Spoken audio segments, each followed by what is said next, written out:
Tôi yêu thương động vật. Máy 2,3 kg, giáp Mỹ, mẹ tốc độ chạy bươi, về đưa vô là có học luôn á.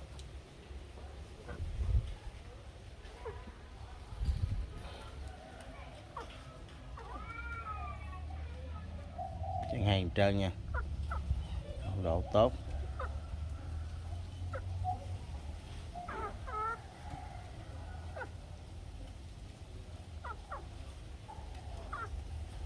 Về là 1-2 ngày có học.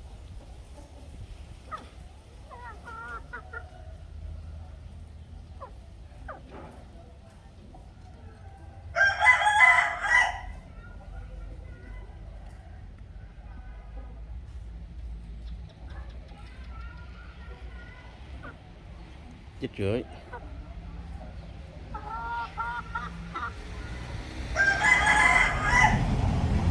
Xong lưới xo.